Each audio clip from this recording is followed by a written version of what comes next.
Good evening, students. Today we will discuss about electrostatics, the first chapter of the 12th class. पहले 12th class के chapter से discussions करने से पहले मैं आपको एक चीज़ बता देता हूँ कि हम जो 11th में पढ़ रहे थे, जो भी चैप्टर हो, चाहे वो काइनेमेटिक्स हो या प्रोजेक्टाइल मोशन हो या स्केलर वेक्टर हो या लॉज ऑफ मोशन हो, हमको यहाँ पे सारे चीज़ दिखाई देता था। देखिए, तुम वेलोसिटी को देख सकते थे, मेज़र कर सकते थे, एक्सीलरेशन को मेज़र कर सकते थे, या लॉज ऑफ मोशन में आए तो पुली तुमने देखे हो। यहाँ पे प्रोजेक्टाइल मोशन हो, क्या कोई भी बॉल को प्रोजेक्ट करके, क्या कोई भी स्टोन को प्रोजेक्ट करके तुम यहाँ पे देख सकते थे। हुआ, मगर यहाँ पे क्या होता है, चाहे वो हीट हो या लिक्विड हो या इलास्टिसिटी हो, जो भी चीज़ हो तुमको वहाँ पे दिखाई देता था। मगर यहाँ पे क्या होता है कि 12th क्लास में हमारा क्या होगा कि तुम्हारा सिलेबस शुरू ही होगा इलेक्ट्रॉन से और ख़त्म भी होगा इलेक्ट्रॉन से।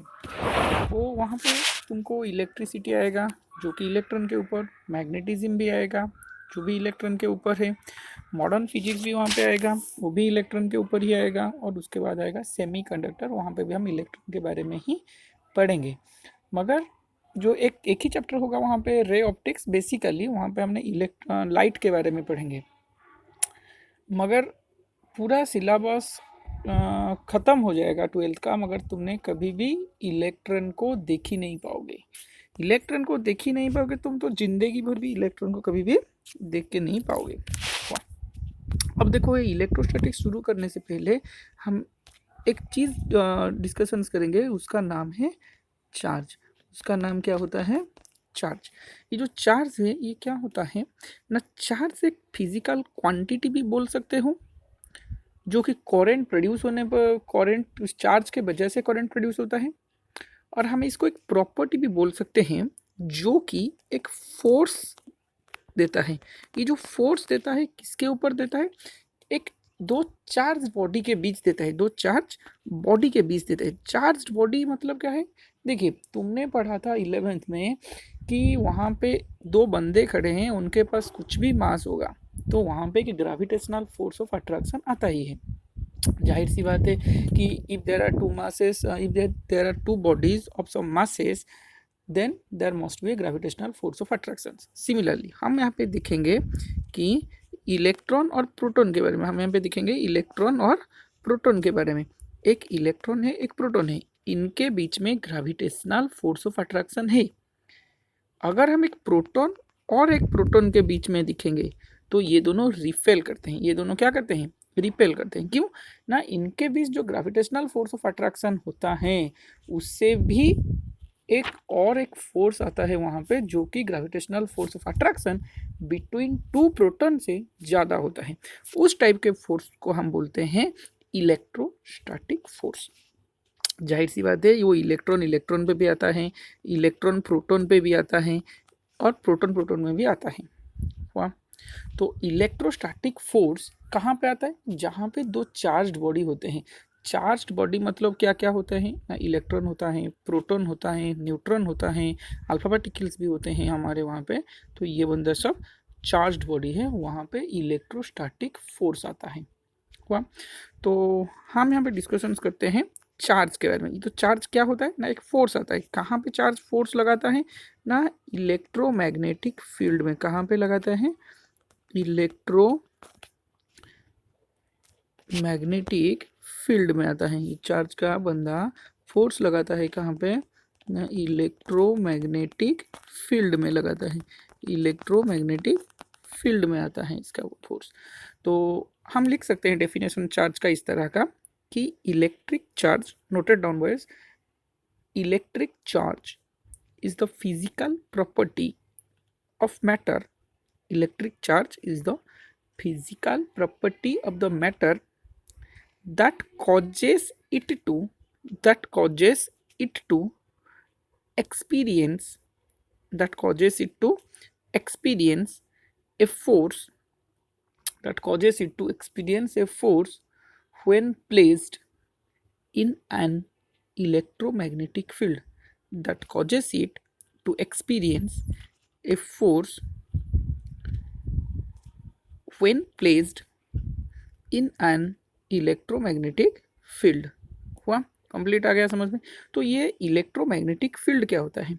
ये इलेक्ट्रोमैग्नेटिक फील्ड का मतलब है एक ऐसा एरिया और एक ऐसा रीजन जहाँ पे both electric field and magnetic field exist करते हैं।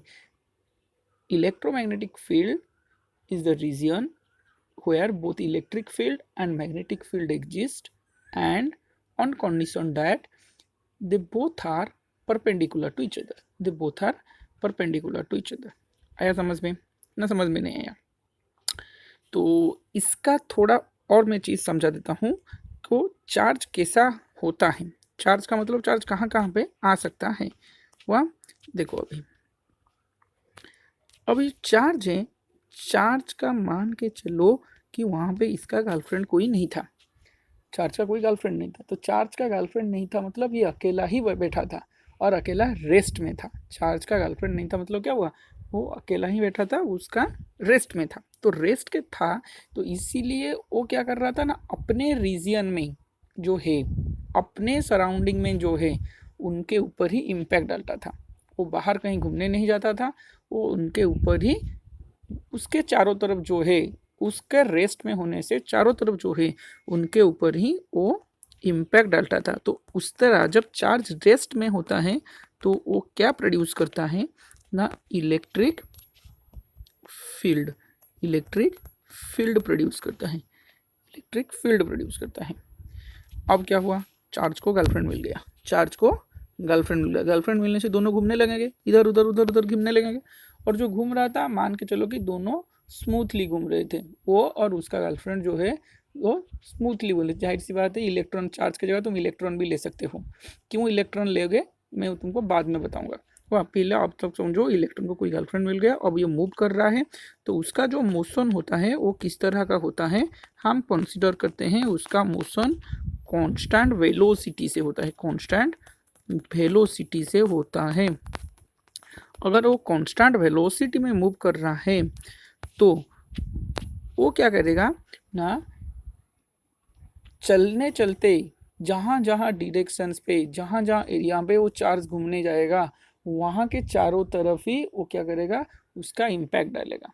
तो when the charge is in motion then it creates a magnetic field. It creates a magnetic field. It creates a magnetic field. आया समझ में ना? नहीं समझ में नहीं आया। So when the charge is at rest it creates electric field. When the charge is motion with constant velocity then it creates magnetic field. अब क्या हो गया, उसका गर्लफ्रेंड उसको छोड़ के चला गया। अगर उसका गर्लफ्रेंड उसको छोड़ के चला गया तो ये चार्ज पागल के तरह उसका मोशन को एक्सीलरेट किया। एक्सीलरेट क्यों किया ना, उसको ढूंढने लगेगा। तो अब उसके पास है क्या ना, एक्सीलरेटेड मोशन। दैट मीन्स अब जो इलेक्ट्रॉन का गर्लफ्रेंड उसको छोड़ के चला गया तो वो अब घूमने लगा और एक्सीलरेटेड मोशन में घूमने लगा, इधर उधर उसे ढूंढने लगा। तो अब इसका एक्सीलरेटेड मोशन में क्या हो जाएगा ना, इसके ऊपर इलेक्ट्रोमैग्नेटिक फील्ड, इलेक्ट्रोमैग्नेटिक फील्ड। अब ये क्या डिसाइड करता है, क्या क्रिएट करता है ना, इलेक्ट्रोमैग्नेटिक फील्ड क्रिएट करता है। इलेक्ट्रोमैग्नेटिक फील्ड आया समझ में ना? नहीं समझ में नहीं आया। हुआ, चार्ज रेस्ट में electric field, charge moves with constant velocity, it creates magnetic field. Charge is in accelerated motion, it creates electromagnetic field. हुआ, समझ में आ गया। अब आते हैं तीसरे पार्ट को। तीसरे पार्ट को क्या हो जाता है ना, चार्ज का टाइप्स आता है। चार्ज का टाइप्स आता है। जब चार्ज का टाइप्स आता है तो ये दो तरह के होते हैं charge. There are two types of charges. First bit में हम लिखते हैं पॉजिटिव चार्जेस, सेकंड बिट में हम लिखते हैं नेगेटिव चार्जेस। आया समझ में? फर्स्ट बिट में क्या होता है, पॉजिटिव चार्जेस, सेकंड बिट में आता है नेगेटिव चार्जेस। दैट मीन्स हम एक बॉडी को पॉजिटिवली चार्ज भी बोल सकते हैं, एक बॉडी को नेगेटिवली चार्ज भी बोल सकते हैं। कब कब बोलेंगे? अच्छा, पहले ये पॉजिटिव और नेगेटिव कौन डिसाइड करता है ना, ये इलेक्ट्रॉन बंधा डिसाइड करता है। ये जो इलेक्ट्रॉन का बंधा है ये डिसाइड करता है कि पॉजिटिव चार्ज और नेगेटिव चार्ज क्या होता है। हम एक बॉडी को पॉजिटिवली चार्ज कब बोलेंगे? अगर वो बॉडी ने इलेक्ट्रॉन क्या किया ना, लूज करना शुरू किया, इलेक्ट्रॉन ने लूज करना शुरू किया, तो उससे हम बोलेंगे कि नहीं, बॉडी तो पॉजिटिवली चार्ज है। A body is said to be positively charged if it loses some of the electrons. A body is said to be positively charged if it loses some of the electrons. अगर ये body ने electron gain कर लिया, अब एक body ने electron gain कर लिया, तो गेन करने से ये क्या हो जाएगा? नेगेटिवली चार्ज हो जाएगा। A body is said to be negatively charged if it gains some electrons, if it gains some electrons। और उसमें और एक चीज भी आ जाता है, अगर बॉडी में नेट चार्ज, बॉडी में क्या होता है ना, नेट चार्ज, बॉडी में नेट चार्ज जीरो है, बॉडी में नेट चार्ज क्या हो गया? जीरो हो गया, तो उसको क्या बोलते हैं हमने? Neutral body. बॉडी में क्या बोलते, उसका क्या बोलते हैं? Neutral body. आया समझ में? तो न्यूट्रल बॉडी किसको बोलते हैं ना? An object with an absence of net charge, an object with an absence of net charge, that means net charge is zero, तो उसे हम बोलते हैं is considered an object with an absence of net charge is considered as neutral body. आ गया समझ में? अच्छा, मैंने क्यों बोला कि हाँ हम इलेक्ट्रॉन का ही पार्ट कंसीडर करते हैं? एक्चुअली क्या होता है, the smallest possible charge that can be given to a body, सबसे छोटा अमाउंट का चार्ज जो हम एक बॉडी को दे सकते हैं व एक बॉडी होल्ड कर सकता है, उसका वैल्यू है इलेक्ट्रॉनिक चार्ज। उसका वैल्यू है electronic charge, that is 1.6 10 to the power 1.6 into 10 to the power minus 19 coulomb, 1.6 into 10 to the power minus 19 coulomb। ये है इलेक्ट्रॉनिक का charge, and electron is negatively charged and its magnitude is 1.6 into 10 to the power minus 19 coulomb. आया समझ में ना? नहीं आया समझ में? हुआ? अच्छा, अब देखो, इलेक्ट्रॉन का चार्ज का मैग्नीट्यूड जो होता है, वो जो नेगेटिवली चार्ज होता है, उसका पॉजिटिवली चार्ज, उसका जो पॉजिटिव पार्ट होता है, पॉजिटिव एग्जैक्टली ऑपोजिट में क्या आता है ना, 1.6 into 10 to the power minus 19 coulomb किसका आता है ना? प्रोटॉन का आता है। किसका आता है? प्रोटॉन का आता है। मगर क्या होता है कि प्रोटॉन का जो होता है वो पॉजिटिवली चार्ज होता है। वो क्या होता है? पॉजिटिवली चार्ज होता है। तो electron and proton have same magnitude of charge but they are of opposite polarity. मतलब इलेक्ट्रॉन होता है नेगेटिवली चार्ज, प्रोटॉन होता है पॉजिटिवली चार्ज्ड। हो गया ये वाला बंदा। अब क्या हुआ कि इलेक्ट्रॉन को ही हम क्यों कंसिडर करते हैं? एक्चुअली क्या होता है, हम इलेक्ट्रॉन को टुकड़े टुकड़े कर नहीं सकते। एक्चुअली अभी भी साइंटिस्ट में इलेक्ट्रॉन को भी टुकड़े टुकड़े कर दिया है। उसका नाम हो गया क्या ना? क्वार्क। उसका नाम क्या हो गया? क्वार्क। ये जो क्वार्क का वैल्यू है ये आता है -e/3 एंड 2e/3 हुआ। समझ में आ गया कि नहीं? मगर क्वार्क में प्रॉब्लम क्या आता है ना, क्वार्क आइसोलेटिकली मतलब आइसोलेटली एग्जिस्ट नहीं कर सकता। चाहे हम एक -e/3 को ले या 2e/3 को ले, वो सिंगल एग्जिस्ट नहीं कर। जब भी आएंगे वो -e/3 भी आएगा, 2e/3 भी आएगा। मगर इलेक्ट्रॉन को हम आइसोलेटली एग्जिस्ट कर सकते हैं। आ रहा है समझ में? ना समझ में नहीं? -e/3 और 2e/3 आइसोलेटिकली एग्जिस्ट नहीं कर सकते। That's why we are not considering the quark we are not considering quark as the smallest possible charge. Smallest possible charge that can be given to a body is the electronic charge.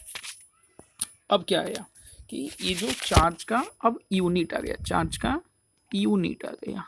Unit में दो तरह के unit होते हैं, एक होता है SI, एक होता है एसआई।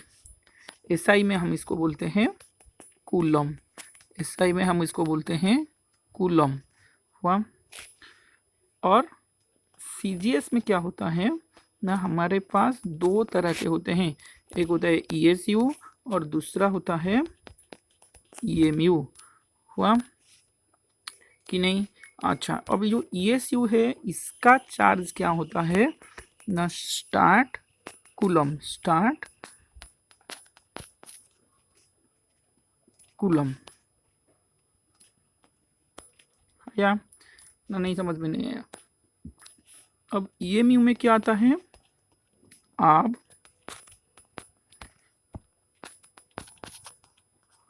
कूलम हुआ। अभी जो स्टार्ट कूलम और आप कूलम कहाँ कहाँ पे यूज़ करेंगे, एक्चुअली ईएसयू का फुल फॉर्म ये होता है इलेक्ट्रोस्टैटिक यूनिट, ईएमयू का फुल फॉर्म होता है इलेक्ट्रोमैग्नेटिक यूनिट। जाहिर सी बात है तुम्हारे दिमाग में पहला क्वेश्चन आएगा कि सर हम सीजीएस के दो यूनिट क्यों पढ़ेंगे, क्योंकि हमने तो 11th में पढ़ा था ना, तो वार्क का यूनिट होता है सीजीएस में आर्ग, या एनर्जी का अर्ग होता है, फोर्स का डायन होता, मतलब डाइन होता है।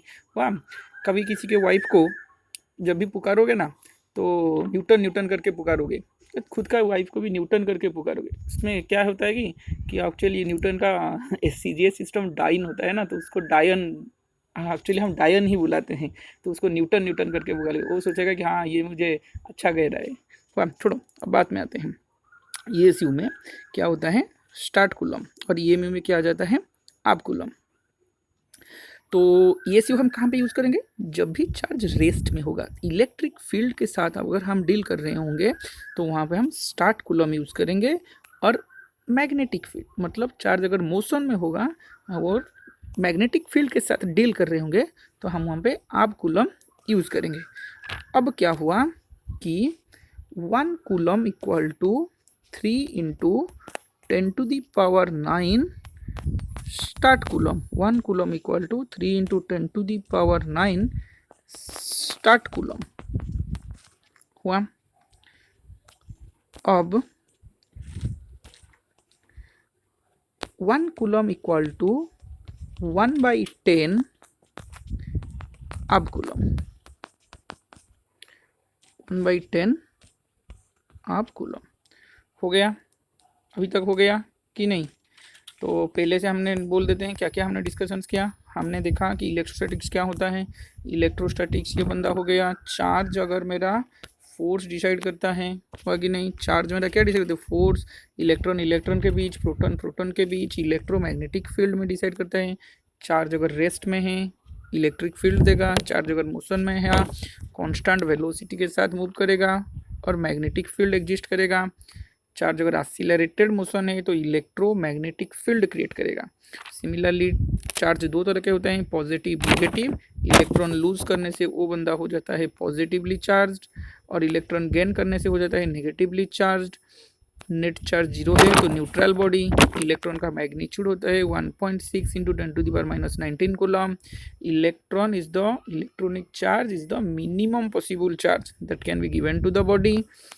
एसआई में उसका यूनिट है कूलम, सीजीएस में ईएसयू में स्टार्ट कूलम, ईएमयू में ab coulomb. 1 coulomb equal to 3 into 10⁹ stat coulomb, 1 coulomb equal to 1/10 ab coulomb. अच्छा ठीक है, नेक्स्ट क्लास में हमने क्या डिसाइड करेंगे व क्या डिस्कशन करेंगे कि method of charging and properties of एक बॉडी को कैसे चार्ज करते हैं और उस चार्ज का प्रॉपर्टीज क्या क्या होते हैं। तो नेक्स्ट क्लास में हम डिस्कशन ये करेंगे हुआ। Thank you students.